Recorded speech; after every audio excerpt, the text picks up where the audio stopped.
Okay guys, so the deficit sumo holds.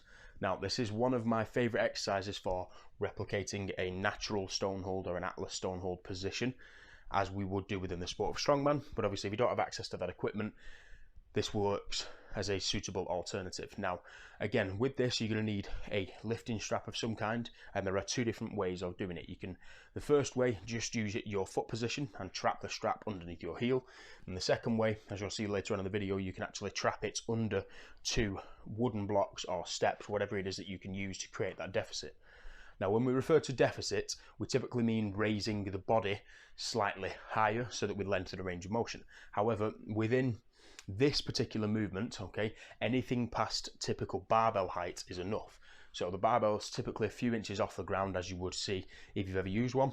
Yet within this, as long as you're getting towards the ground and creating that force, it doesn't really matter, the deficit is still there.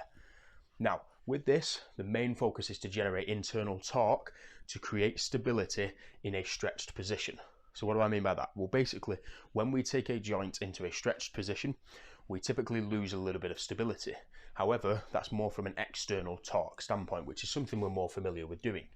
However, if you create internal torque, which is a relatively unknown method or relatively unknown principle of training, in which we essentially create tension towards the midline of the body, we reinforce that stability.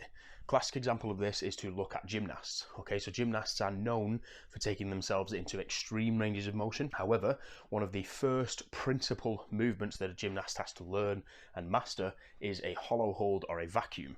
And what this does is create that internal rotation or the internal torque at certain joints to hold that stable position. Okay, again, if you look at when a gymnast does a crucifix hold, you will look at the shoulder joints, they will never be an external rotation. They have to hold it in an internally rotated position to create that stability at an extreme range of motion.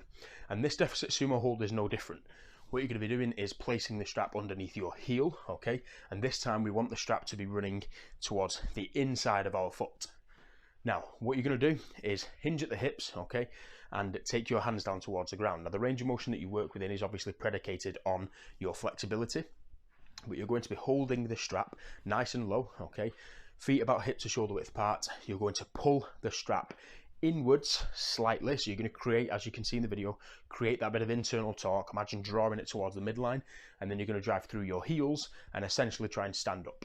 Okay, what you should feel here is activation throughout your posterior chain, but you should also feel your adductors and muscles in your shoulder girdle creating that internal torque a little bit more than you normally would. And again, when we use a strongman implement like a stone or a sandbag or something similar like that, we typically get this anyway because we have to in order to lift the weight. We have to crush the weight, otherwise it'll slip out of our hands. So that's basically what we're trying to replicate here. That deficit again is just referring to that longer range of motion than we would typically get within the stiff leg deadlifts or variations of other hip hinge movements. With this, I strongly recommend for people to start, regardless what the program says, I strongly recommend for people to start at a lower intensity if you're unfamiliar, okay? Build up the familiarity of the movement before going on to higher intensity contractions.